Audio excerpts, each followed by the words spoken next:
जब जब हमारे नगर में संतों का आगमन होता है, जब जब हमारे नगर में संत आते हैं, तो हम आगवानी करते हैं और आगवानी स्वरूप पाद प्रक्षालन करते हैं। क्या करते हैं? पाद प्रक्षालन करते हैं। हमारे घर के सामने से संत निकलता है तो हम उनके चरण धोते हैं, पाद प्रक्षालन करते हैं। वो पाद प्रक्षालन हम करते तो हैं, लेकिन क्यों करते हैं? क्यों करते हैं? क्यों करते हैं? बस हमारे घर के सामने से गुरु निकल रहे हैं, इसलिए हमको चरण धोना चाहिए, इसलिए हम क्या कर देते हैं? पाद प्रक्षालन। ऐसे ही ना, गुरु का सम्मान, हमारे घर के सामने से निकल रहे तो हमारा काम है कि सम्मान करना। क्या करना? सम्मान करना। इसलिए हम पाद प्रक्षालन करते हैं। इसलिए करते तो किस लिए करते हैं? रज प्राप्त करने के लिए। क्यों रज प्राप्त की जाती है? आत्मा के कल्याण के लिए। सिर्फ राजा के लिए प्राप्त करने से आत्म कल्याण हो जाता तो हम लोगों को साधु बनने की जरूरत। मैं आपको बताऊं कि जब हमारे नगर में संत आते हैं, उनका पाद प्रक्षालन करते हैं, और पाद प्रक्षालन इसलिए करते हैं क्योंकि संत जो होते हैं, कहा है साधु नाम दर्शनम पुण्यम तीर्थ भूता ही साधवा कालेन फलति तीर्था सद्या साधु समागम। क्या कहा है कि साधु नाम दर्शनम पुण्यम तीर्थ भूता। साधु कैसे होते हैं? तीर्थ स्वरूप होते हैं। और तीर्थ स्वरूप साधु क्यों होते हैं? क्यों होते हैं? तीर्थ स्वरूप साधु इसलिए होते हैं क्योंकि तीर्थ जो बनते हैं वो साधु के बिना तीर्थ बनते नहीं। किसी साधु ने साधना करके, समाधि करके निर्वाण को प्राप्त कर लिया, 8 कर्मों को नाश कर लिया, वो सिद्ध भूमि बन जाती है। किसी साधु ने तपस्या किया, बहुत तपस्या किया, बहुत ही क्षेत्र बन जाता है। और किसी तीर्थंकर का कोई कल्याण हो जाता है, वो तीर्थ बन जाता है। तीर्थ, अतिशय क्षेत्र और सिद्ध क्षेत्र, तीनों की डेफिनेशन अलग है। जहां पर निर्वाण होता है वो सिद्ध भूमि होती है। जहां पर कोई न कोई अतिशय चमत्कार होते रहते हैं, मनोकामनाएं पूर्ण हो जाती है, दुख दूर हो जाते हैं, कष्ट दूर हो जाते हैं, वो अतिशय क्षेत्र हो जाता है। और जहां किसी तीर्थंकर का समोषण चला जाता है, वो तीर्थ क्षेत्र बन जाता है। तो साधु भी तीर्थ स्वरूप होते हैं, क्योंकि साधु के बिना ना तो अतिशय क्षेत्र है, ना तीर्थ क्षेत्र है, ना ही सिद्ध क्षेत्र है। और साधु विहार करते हैं तो किसी न किसी उद्देश्य से विहार करते हैं, क्योंकि समिति 4 होती है। कितनी होती है? 5 होती है। 5 समिति होती है, लेकिन जो ईरिया समिति होती है उसको क्या कहते हैं? 4 हाथ जमीन को देख करके चलना, उसे क्या कहते हैं? ईरिया समिति। सिर्फ 4 हाथ जमीन को देख करके चलना ही ईरिया समिति नहीं है। ईरिया समिति का मतलब होता है, उसमें पहली होता है उद्योग शुद्धि। कौन सी शुद्धि? उद्योग। उद्योग का मतलब होता है कि दिन में चलना, रात्रि में गमन नहीं करना। इसलिए हमारे सालों रात होने के पहले ही अपनी बसतिका में पहुंच जाते हैं, रात्रि में गमन नहीं करते हैं। और थोड़ा बहुत करना पड़े, जैसे अपने रूम से प्रवचन हाल से अपने रूम में लघु संका सोच आदि या देव दर्शन आदि के लिए अपनी बसतिका से जाते हैं तो मार्जन करके जाते हैं। ये होता है उद्योग शुद्धि। दूसरी उपयोग शुद्धि। कौन सी शुद्धि? उपयोग शुद्धि। यदि हमारा उपयोग इधर उधर है, हम इधर उधर देखते हुए चल रहे हैं, जमीन को देख करके नहीं चल रहे, तो हमारी एरिया समिति का पालन नहीं होगा। तो क्या है दूसरा? उपयोग शुद्धि। और तीसरा है उद्देश्य शुद्धि। बिना उद्देश्य के साधु गमन नहीं करता। यदि गमन करता है तो एरिया समिति का पालन नहीं होता। जब तो जिन्हें भगवान के दर्शन का उद्देश्य हो, आचर्या का उद्देश्य हो, या कहीं पर पंच कल्याण प्रतिष्ठा विधान या फिर किसी तीर्थ यात्रा का उद्देश्य हो, तब जाकर के साधु क्या करते हैं? गमन करते हैं। उद्योग शुद्धि, उद्देश्य शुद्धि, उपयोग शुद्धि और उद्योग शुद्धि। इस प्रकार से और ये होता है भूमि शुद्धि। कौन सी शुद्धि? भूमि शुद्धि। उस भूमि से साधु विहार करते जहां पे लोगों का गाड़ी निकलती हो या फिर जानवर निकलते हो या कोई ना कोई वहां से रास्ता बना हुआ हो, क्योंकि उस रास्ते से जैसे खेत वगैरह में जाते हैं ना, तो कुछ लोग खेत में जाते हैं तो पगडंडी बनी होती है, या रोड से जाते हैं तो गाड़ी आदि चलती रहती है। वो क्या कहलाता है? मार्ग शुद्धि। उसको क्या बोलते हैं? मार्ग शुद्धि। ये चार शुद्धियां जहां पर होती है, वहीं पर क्या होती है? एरिया समिति का पालन होता है। तो मार्ग यदि अशुद्ध है, यदि उसमें घास आदि है, इसलिए तो जिसमें घास आदि होती है वो मार्ग शुद्ध नहीं है, इसलिए उस घास आदि से नहीं चलते। जहां से किसी का आवागमन नहीं है, उस जगह से साधु नहीं गुजरते। कोई ना कोई रास्ता वहां से बना हुआ हो और कोई ना कोई वहां से चलता रहता हो, ऐसी जगह पर क्या करते हैं? लाइट चली गई, आवाज आ रही है? आ रही। तो कहते हैं कि साधु जो होते 30 स्वरूप होते हैं, क्योंकि वो उद्देश्य शुद्धि के साथ चलते हैं। यदि उद्देश्य शुद्ध नहीं है, उद्देश्य नहीं है, तो गमन नहीं है। और साधु जब विहार करते हैं, जैसे अभी हमारा विहार 2000 किलोमीटर की यात्रा करके शिखर जी पहुंचा, और शिखर जी से 1500 किलोमीटर की यात्रा करके आपके छपार नगर आए। 1500 किलोमीटर की यात्रा करके आपकी छपार आया। आप यहाँ से शिखर जी जाते हैं तो कैसे जाते हैं? ट्रेन से। कहाँ से? जबलपुर से बैठे सीधे कहाँ उतरे? पार्शनाथ से बैठे तो कहाँ उतरे? शिखर जी।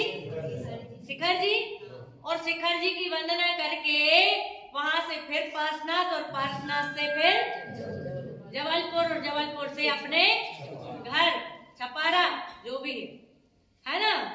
आपने सिर्फ इतना ही विहार किया, इतना ही आपने चले आप।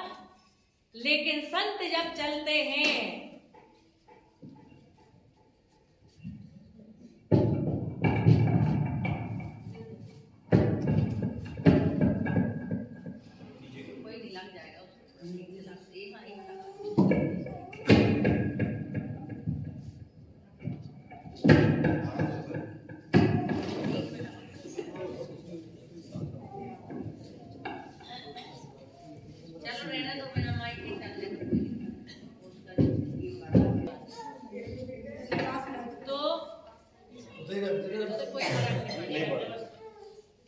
वाईफाई थोड़ी है।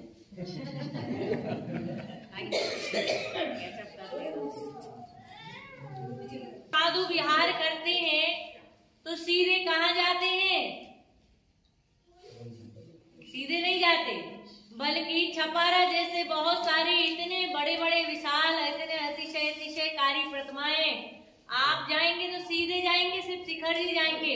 लेकिन हम लोग साधु संत विहार करते हैं, किसी तीर्थ की यात्रा के लिए जाते हैं, तो कितने कितने जिनालय होते हैं, कितने कितने मंदिर, कितने कितने अतिशय क्षेत्र मिलते हैं, कितने कितने तीर्थ क्षेत्र मिलते हैं, कितने कितने नगर नगर डगर डगर, आधा किलोमीटर, 1 किलोमीटर, 10 किलोमीटर भी अंदर कोई मंदिर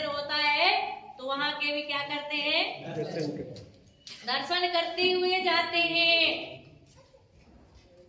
और जब तीर्थ पहुंचते हैं तो लौट करके गए थे दूसरे रास्ते से और आए दूसरे रास्ते से। ये जाते में दूसरे जगह के मंदिरों के दर्शन हुए और आते में दूसरे जगह के मंदिरों के दर्शन हुए। और इतने सारे तीर्थों की, मंदिरों की, जिनालयों की, अतिशय क्षेत्रों की वंदना करके जब आपके नगर में आते हैं और आप पाद प्रक्षालन करते हैं तो आपके लिए घर बैठे उस पाद प्रक्षालन को आप अपने मस्तक पे धारण करते हैं। सारे तीर्थों की यात्रा का फल आपके लिए घर बैठे। पहले जब कोई शिखर जी जाता था तो क्या करते थे? बैंड से पहुंचाने जाते थे, श्रीफल लेते थे, और जब लौट के आता था तब भी बैंड से क्या करते थे? स्वागत करते थे। तो विचार करना, वो गाड़ी से जाता था, गाड़ी से आता था, गाड़ी से आता था।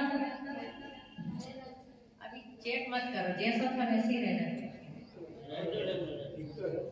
गाड़ी से जाता था, गाड़ी से आता था, फिर भी हम उसका इतना सम्मान करते थे कि वो तीर्थ की यात्रा करके आया है, शिखर जी की यात्रा करके आया है, गिरनार की यात्रा करके आया है, बड़ी यात्रा करके आया है। तो हमारे नगर में जब संत आते हैं, इसलिए तो हम घर घर क्या करते हैं? पाद प्रक्षालन करते हैं। हर कोई गुरु के चरण को नहीं छू सकता, हर कोई गुरु के साधु के चरणों तक नहीं पहुंच सकता, तो हम क्या करते हैं? पाद प्रक्षालन करते हैं और उनकी रज को अपने मस्तक पे धारण करते हैं और घर बैठे ही सारी तीर्थों का यात्रा का फल प्राप्त करते हैं। सारी तीर्थों की यात्रा का फल प्राप्त कर लेते। इसलिए तो साधु संतों के जब पाद प्रक्षालन की बोली होती तो लाखों में चली जाती है, करोड़ों में चली जाती है। क्यों? हम यहाँ से जाएंगे, घर से निकलेंगे तो फ्री में मिल जाएगी, और यदि मंच पे करेंगे तो कीमत लगेगी। क्यों? क्योंकि शिखर जी हम जाते हैं, तीर्थ की यात्रा के लिए जाते हैं, तो खर्चा होता कि नहीं होता? फिर हमको तो घर बैठे ही तीर्थ यात्रा का सारा फल प्राप्त होने वाला है। आपने पद्म पुराण पढ़ा होगा, पढ़ा है पद्म पुराण? पद्म पुराण जो ग्रंथ है, उस पद्म पुराण ग्रंथ में एक उदाहरण आता है, कि एक जब रामचंद्र जी का 14 वर्ष का वनवास हुआ था। क्या हुआ था?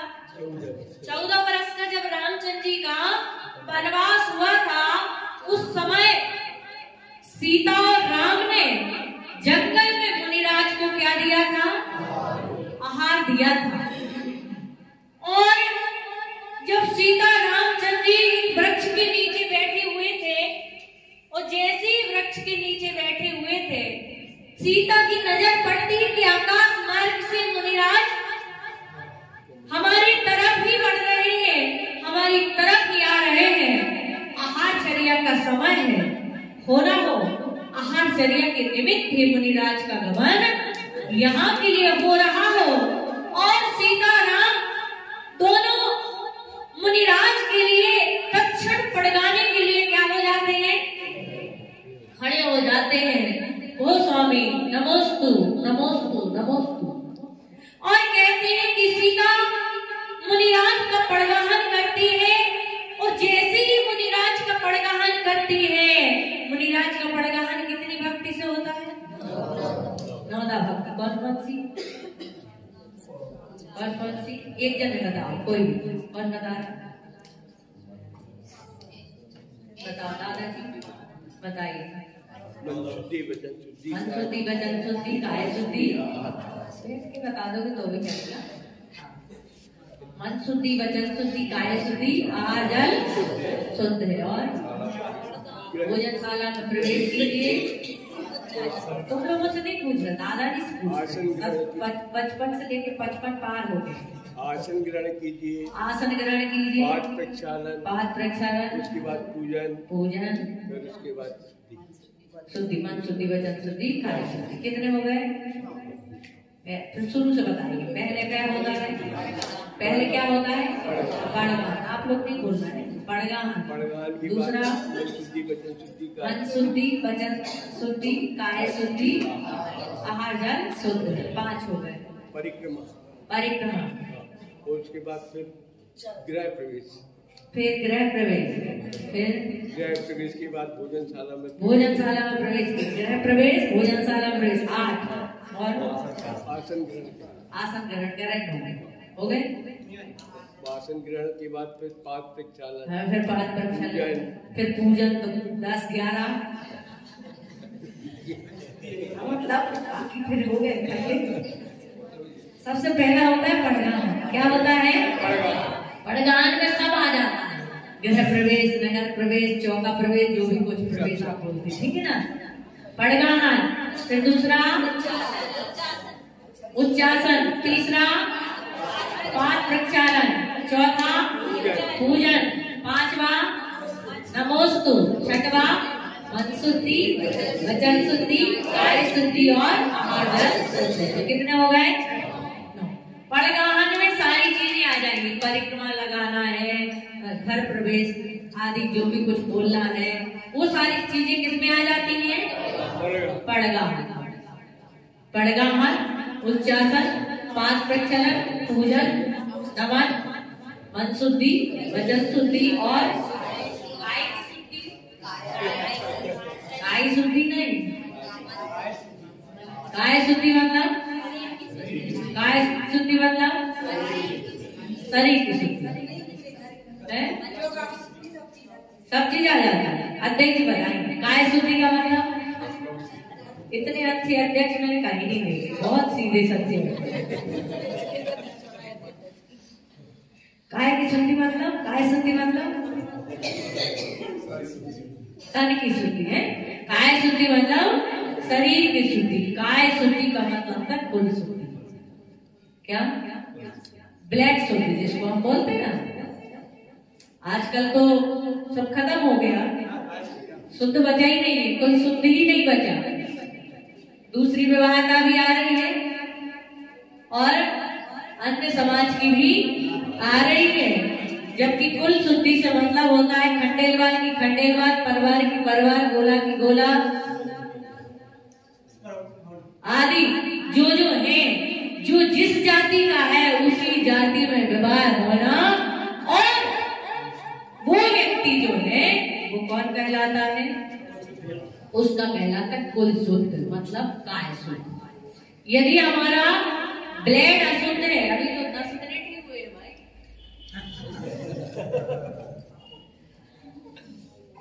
तो ब्लड शुद्ध कहने का मतलब ये है कि जो कुल शुद्धि है वो काय शुद्धि के अंतर्गत आती है। काय शुद्ध मतलब कुल शुद्ध, हमारा कुल शुद्ध है। अब तो ये कहते हैं कि जेल मिल जाए, बाकी तो कोई बात नहीं, किसी की विरोध तो चल जाएगी, लेकिन वो भी ठीक है। लेकिन कुल शुद्धि का मतलब, काय शुद्धि का मतलब होता है पूर्ण रूप से हमारा ब्लड कैसा होना चाहिए?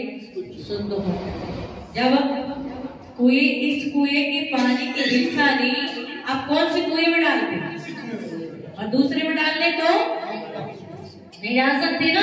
अरे कुआं तो वो भी है, कुआं ये भी है। जब इस कुएं की बिछानी दूसरे कुएं में नहीं डाल सकते हैं, तो हमारा जो ब्लड है वो दूसरे के अंदर हमारा ब्लड जाता है, तो क्या हो जाता है? जब बिछानी नहीं डाल सकते हैं तो संबंध कैसे रख सकते हैं, अर्थात विवाह कैसे कर सकते हैं। इसलिए तो बहुत सारे संत अभी भी हैं जो उसी कुल में आहार लेते हैं जिनका पूर्ण रूप से क्या हो? तपस्वी सम्राट जैसे वर्धमान सागर, आचार्य वर्धमान सागर और आचार्य और भी 2-4 माता जी लोगों के संग हैं। वो पहले पूछ लेते हैं आपके घर में विजाति विवाह तो नहीं है, तभी जाकर के आपके घर में चौका लगेगा, तभी जाकर के वो आहार ले। ये कहलाती है काय शुद्धि। सीता ने पड़गान किया, नवदा भक्ति पूर्वक, और कहते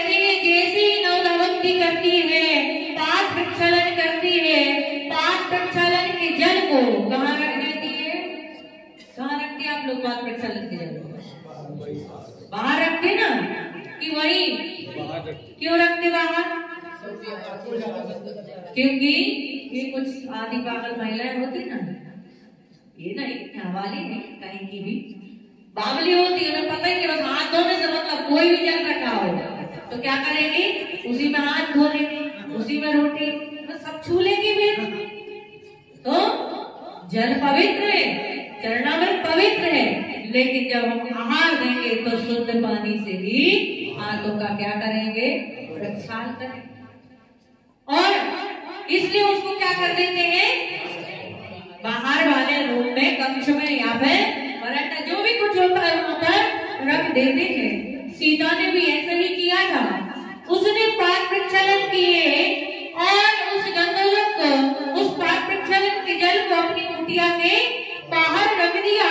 और जैसे ही सीता बाहर उस जल को रखती है, वो जटायु पक्षी बैठा था, वृक्ष पर बैठा हुआ देख रहा था। मुनिराज को देखा उसने, उसे जाति स्मरण हो गया। क्या हो गया? उसने जाना कि मैंने पूर्व मुनिराज की हत्या की। कितने मुनिराजों की? 500 मुनिराजों। कितने मुनिराजों की?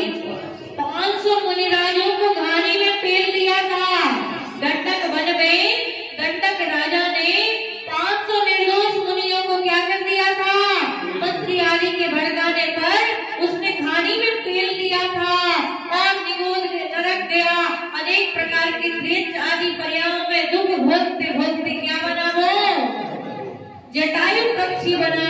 और जब वो जटायु पक्षी बनता है, और जैसी जटायु पक्षी ने मुनिराज को देखा, उसे जाति स्मरण हो गया, सारी बात समझ में आ गई कि कितने दुख कितनी पीड़ाएं पहुंचाई है मैंने इन संतों के लिए, और कितने दुख भोगे हैं मैंने। और आत्म गिलानी से भर जाता है, धिक्कारने लगता है अपनी आत्मा को और सोचता है कि अब कुछ प्रायश्चित कर लूं। क्या कर लूं? अब कुछ प्रायश्चित कर लूं। और उस प्रायश्चित की भावना से वो मुनिराज के आहार देखने चलता है कि मैं आहार दे तो नहीं सकता, भागा, कम से कम आहार तो देख सकता हूं। और वो चला, वृक्ष से उड़ करके आया, कुटिया के सामने बैठ जाता है। सीता फटकार देती है, भगा देती है। क्यों भगा देती है? ये पक्षी है, भूखा होगा तो मुनिराज की अंजलि से भी और गिलास लेकर के चला जाएगा, मुनिराज को क्या हो जाएगा, अंतराय हो जाएगा। इसलिए वो जटायु पक्षी को भगा देती है। फिर आता है जटायु पक्षी, फिर हटकारती, फिर भगाता है, फिर भगाती, फिर आ जाता है। जटायु पक्षी सोचता है सीता कितनी बावली है, मुझे आहार भी देखने नहीं देती है। कोई बात नहीं, आहार देखने तो नहीं दे रही है, लेकिन उसने देखा था कि बाहर जो पाक प्रक्षालन करके जो जल रखा है, कम से कम मैं उसे तो अपने मस्तक पे क्या कर लूं, धारण कर लूं। और उसके हाथ तो है नहीं हमारे जैसे, उसके तो चार क्या है, पैर ही है। अब हाथ होते तो हाथ से लगा लेता, उसके पास पैर है, अभी क्या करे, उसको लगाना तो है, उस चरणामृत को लगाना है, थोड़ा अपने पाप का प्रायश्चित तो करना है। और वो जटायु पक्षी सीधा वृक्ष से उड़ करके आता है और सीधा जाकर के उस पात्र में जाकर के गिर जाता है। और कहते हैं कि जैसे वो जटायु पक्षी उस पात्र में गिरता है, जैसे ही पात्र में गिरता है, उसके सारे पंख जो है उस पाक प्रक्षालन के जल से क्या हो जाते हैं, भीग जाते हैं। और कहते हैं कि उन मुनिराज के पाक प्रक्षालन के जल से उस जटायु पक्षी के पंख जो है स्वर्ण हो जाते हैं। कैसे हो जाते हैं? स्वर्ण के हो जाते हैं। उसकी चोंच जो है नील मणि जैसी हो जाती है, पैर स्फुटिक मणि के जैसे हो जाते हैं, सुंदर। जब आहार संपन्न होता है, सीता देखती है इतना कुरूप पक्षी ये रूपवान कैसे बन गया।